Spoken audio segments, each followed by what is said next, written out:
Hello guys, welcome to my English classes. Today I am going to start the poem Dust of Snow by Robert Frost. ये class 10th की first poetry है, means first poem है जिसको कि Robert Frost ने compose किया है।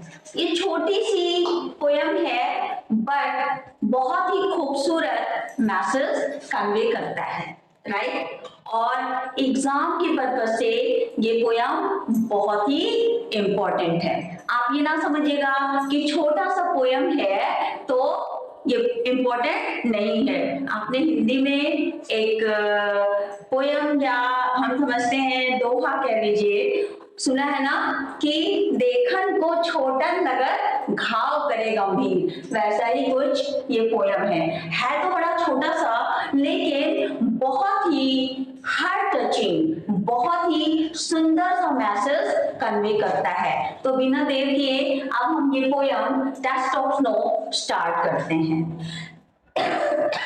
बहुत ध्यान से सुनिएगा, थोड़ा सा मैं क्लू दूंगी कि इस पोयम में आखिर में रॉबर्ट फ्रॉस्ट जो है वो क्या कहना चाहते हैं। रॉबर्ट फ्रॉस्ट जो है किसी कारणवश अपनी अपनी लाइफ में, सबकी अपनी पर्सनल लाइफ होती है, हर व्यक्ति जो है बैड सिचुएशन से गुजरता है तो डिस्टर्ब हो जाता है, उसका मूड डिप्रेसिव हो जाता है। तो कुछ ऐसा ही इस पोयम में है कि जो हमारे पोएट हैं रॉबर्ट फ्रॉस्ट जो हैं वो बहुत ही डिप्रेसिव मूड में है, बहुत ही दुखी हैं, राइट, बहुत दुखी हैं। और कैसे उनका मूड फ्रेश होता है कुछ ऐसा ही इस पोयम में है। तो मैं स्टैंजा बाय स्टैंजा पढ़ती हूँ और पढ़ के आपको बताती हूँ, राइट। तो जो फर्स्ट स्टैंजा है उसमें है कि the way a crow shook down on me the dust of snow from a hemlock tree. Once again, the way a crow shook down on me the dust of snow from a hemlock tree. Right? तो आपको ये बता दूं कि इसमें जो hemlock tree है, hemlock tree है और जो क्रो है, आप जानते होंगे कि ये दोनों ही बैड वुमेन को सिंबलाइज करता है। बैड वुमेन मतलब अपशगुन जिसको कहते हैं। कौवा क्या होता है? काला होता है, क्रो काला होता है। ऑन द अदर हैंड जो हेमलॉक ट्री है मीन्स वो विषैला होता है। आपने धतूरे का नाम सुना है?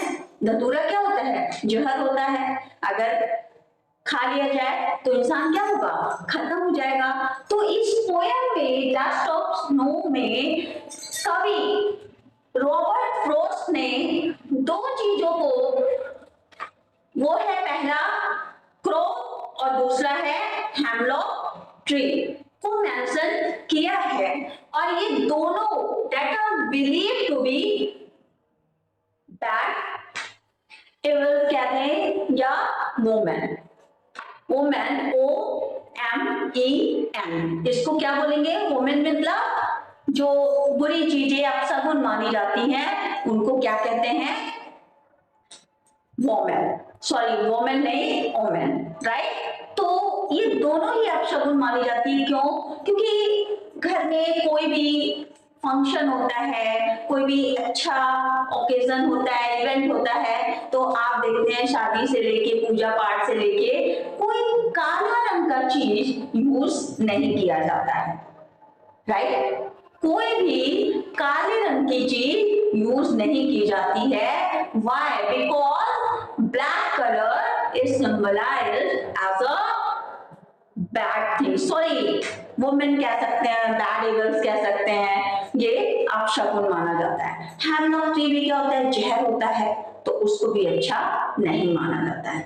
तो जो अभी हमने फर्स्ट स्टैंजा पढ़ा कि the way a crow shook down on me the dust of snow from hemlock tree, कि कवि जो है the poet by this poem it has been described that Robert Frost was in bad mood. He was depressed. क्यों थे ये ऐसा इसमें नहीं बताया गया, बस आप ये जान लीजिए कि कवि का जो मूड था वो अपसेट था. The poet was upset. So he sat down under the hemlock tree. And the hemlock tree was covered with the snow. जो hemlock tree था वो पूरा बर्फ से क्या हुआ था, उसके ऊपर बर्फ पड़ी हुई थी, राइट. और वो अपसेट था तो क्या करता है, उसी धतूरे के पेड़ के नीचे कौन, कवि जा करके बैठ जाता है, जा करके बैठ जाता है और सोच में डूबा रहता है, राइट. और तभी एक कौवा वहां से होकर के ऐसे उड़ता है, तभी एक कौवा वहां पे होकर के उड़ता है, आता है और किसी तरह से ऐसा आपके पोयम में दिया नहीं है कि क्या हुआ, कैसे हलचल हुई, उस पे बैठा था या पंखों से लड़ा, जैसे भी कौवे के टच से जो बर्फ था पेड़ पे पड़ा हुआ था, वो बर्फ पेड़ हिलता है और वो बर्फ कवि नीचे बैठा था उसके ऊपर गिर जाता है, राइट.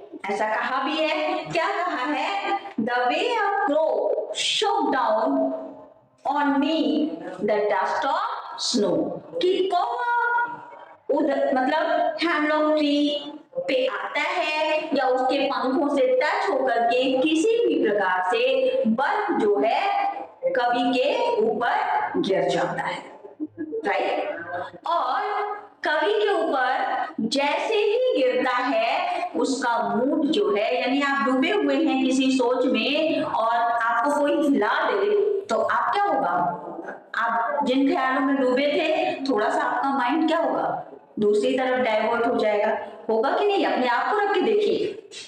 तो जैसे ही बर्फ कवि के ऊपर गिरता है, कवि जो है बिल्कुल जो खोया हुआ था कॉन्शियस हो जाता है, राइट. अब हम सेकंड स्टैंजा की बात करते हैं, तो सेकंड स्टैंजा में क्या कहता है, has given my heart a change of mood and saved some part of a day I had ruined, right. तो जैसे ही वो बर्फ का पाउडर कवि के ऊपर गिरता है तो पोएट का जो मूड अपसेट था वो क्या है, नाउ चेंज, अब वो बदल गया है, राइट. वो now he is feeling very good, अब वो अच्छा फील करने लगता है. तो दिस इंसिडेंट, बर्फ का गिरना, this incident saved some part of poets day. इस तरह से कवि का जो बाकी का समय बर्बाद होने वाला था उसको क्या करता है, बचा लेता है. तो ये पोयम यहीं पे क्या होता है, फिनिश होता है. अब जो मैसेज कन्वे करता है ये पोयम, जल्दी जल्दी मैं वो बता देती हूँ. क्यों, क्योंकि क्वेश्चन ये बहुत ही इंपॉर्टेंट आता है इस चैप्टर से, इस पोयम से, कि कौन सा मैसेज कवि ने इस पोयम के माध्यम से कन्वे किया है. इस पोयम से यही एक क्वेश्चन शॉर्ट क्वेश्चन में बहुत इंपॉर्टेंट है.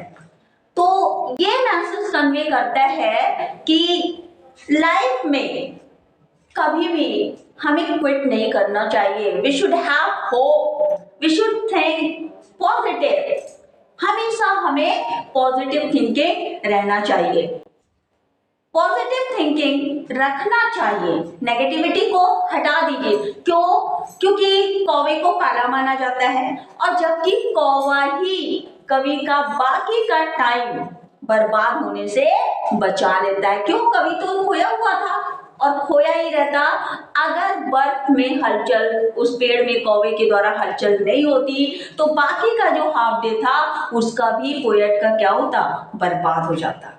तो कैसे कौवा बैड इविल, ब्लैक कलर कैसे खराब माना जाएगा?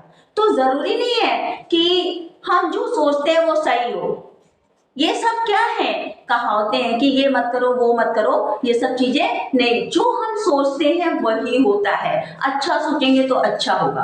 किसी ने कह दिया कि रास्ते में हम चल रहे हैं, बिल्ली रास्ता काट गई, मचौनी एक्सीडेंट हो जाएगा, ऐसा लोग घर में कहते हैं। तो अब हम सोच रहे हैं, मेरे दिमाग में तो चल रहा है यार बिल्ली ने रास्ता काट दिया, ऐसा नो एक्सीडेंट। हम गाड़ी चला रहे हैं और गाड़ी तो चला रहे हैं पर दिमाग में क्या चल रहा है, माँ ने घर पे ये कहा था, फिर भी मैं, अब दिमाग में वो चल रहा है तो सामने कोई दिखेगा नहीं, हम ले जाके भिड़ा देंगे, एक्सीडेंट हो गया, माँ की बात सही हो गई। अब दिमाग में ये फिक्स हो गया कि बिल्ली रास्ता काटती है तो एक्सीडेंट हो गया। और हम भी वही बात अपने बच्चों को बताएंगे, वो अपने बच्चों को बताएगा।